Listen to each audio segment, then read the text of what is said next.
बिस्मिल्लाहिर्रहमानिर्रहीम। अस्सलाम वालेकुम नाज़रीन, आप यूट्यूब चैनल देख रहे हैं। मैं इमरान खान हूँ।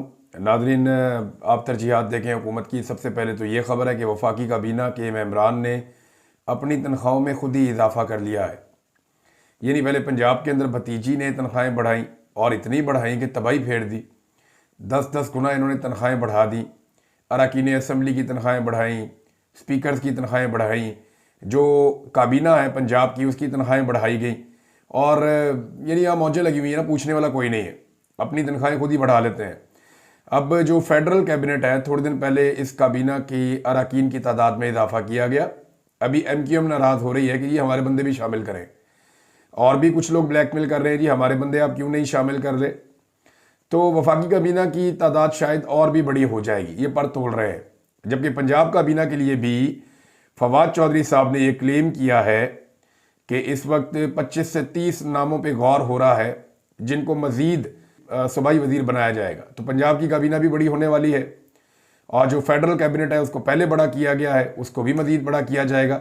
अब इन्होंने अपनी तनख्वाहों में 188% तक इजाफा कर लिया। 100% इजाफा करें तो दुगनी हो जाती है। अगर उसके ऊपर फिर 88% इजाफा करें तो दुगनी से भी आगे दुगनी हो जाती है। तो इतनी तनख्वाहें इन्होंने बढ़ा ली हैं। इजाफे की बदौलत एक जो वजीर मुमलिकत है और मुशीरों की जो तनख्वाह है वो 1,80,000 रुपये से बढ़ के 5,19,000 रुपये तक पहुंच गई है। अच्छा, थोड़े दिन पहले आपको याद होगा वजीर ख़जाना ने एक बात कही थी, क्योंकि IMF ने इनको दबाव डाला हुआ है। तो उन्होंने कहा था कि सरकारी मुलाजमीन की तनख्वाहों और पेंशन में कोई इजाफा ज़ेरे गौर नहीं है। यानी जो लोग थोड़ी थोड़ी तनख्वाहें लेते हैं, छोटे छोटे ओहदों में काम करते हैं, सारा सारा दिन काम करते हैं, ये पार्लियामेंटेरियन तो इनकी मौजें लगी हुई हैं। ये वहाँ पे असम्बली का इजलास होता है, आ गए तो आ गए, नहीं आए तो नहीं आए। करोड़ों रुपया कौम का खर्च हो जाता है। अभी एक दिन पहले की खबर थी कि इतने सारे वजीर हैं, उनमें से अक्सर हाजिर ही नहीं हुए। ना वज़रा आए, ना वज़ीर मुमलिकत आए, ना कोई और आया। असम्बली में जवाब देने ही कोई नहीं आता, सारे के सारे गायब थे। ये 2 दिन पहले की खबर है। अब एक तो ये आते भी नहीं हैं, काम भी नहीं करते, लंबी छुट्टियां भी करते हैं, मौजें भी इनकी लगी रहती हैं, TADS भी इनको मिलते रहते हैं, प्रोटोकॉल्स अलग से मिलते हैं, लेकिन फिर तनख्वाहों में इतना बड़ा इजाफा भी कर लिया। यहाँ पे IMF को कुछ नज़र नहीं आता। IMF को नज़र क्या आता है? गरीब आदमी की तनख्वाह, एक आम सरकारी मुलाजिम की तनख्वाह, एक बुजुर्ग रिटायर पेंशनर की पेंशन। तो क्या IMF जो है वो ऐसे आंखें बंद करके बैठता है? नहीं, ये इस मुल्क की पॉलिसी है और हम सबकी आंखों में धूल झोंकते हैं।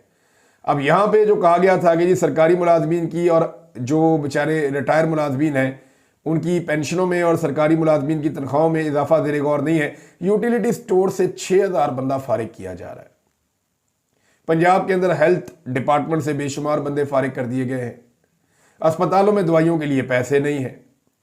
एड्स कंट्रोल प्रोग्राम चल रहा है। अब 3 महीने से वहां मुलाजमीन को, सैकड़ों मुलाजमीन को वो एहतजाज कर रहे हैं, 3 महीने से उनको तनख्वाहें नहीं मिल रही, और इन्होंने एड्स को रोकना है पंजाब में। तो एक के बाद एक नाअहली है, लेकिन पैसा खर्च कहां पे कर रहे हैं? ले जाओ इनको प्रोटोकॉल के साथ बैरून मुल्क। मैंने आपको 2 दिन पहले एक वीडियो की थी, उसमें मैंने आपको बताया था कि ये लोग उम्रे पर तो गए हैं, लेकिन उससे पहले कैमरास का बंदोबस्त किया गया है। जरा वो क्लिप आप सुने, 1 मिनट में आपको सुनाता हूँ, ये सुने जरा। ये सरकारी वसाइल के ऊपर और प्रोटोकॉल के ऊपर उम्रे पे रवाना हुए हैं शहबाज शरीफ और मरियम नवाज। अंदाज़ा कीजिए आप, अल्लाह की इबादत करने जा रहे हैं, सरकारी वसाइल, सरकारी लोग साथ जा रहे हैं, बहुत सारे लोग साथ ज्वाइन कर रहे हैं। वज़ीर आज़म एक जेट के अंदर जा रहे हैं, वज़ीर आला उनके साथ जा रही हैं, सरकारी वसाइल हैं, सरकारी प्रोटोकॉल है। अंदाज़ा कीजिए आप, ये उम्रा हो रहा है रमज़ान मुबारक में। अच्छा, मेरी इत्तला के मुताबिक वहाँ पे कुछ बड़े अच्छे कैमरामैन का बंदोबस्त किया गया है। बड़ा ही नफीस किस्म का कैमरा वर्क किया जाएगा और आपको आने वाले दिनों में बड़े रूह परवर मनाज़िर नजर आएंगे। और बैकग्राउंड के अंदर जो है वो इस्लामिक म्यूज़िक या कुछ नातें आपको सुनाई देंगी, और फ्रंट के ऊपर स्लोमोज बनेंगे, कुछ ऐसी वीडियोज़ बनेगी। कैमरा वर्क का बंदोबस्त किया गया है। बहरहाल अब ये तय करना है कि जो वीडियोज़ बनती हैं उनको कब कब कैसे कैसे किस किस ने अपलोड करना है और वो कहाँ तक जाती हैं।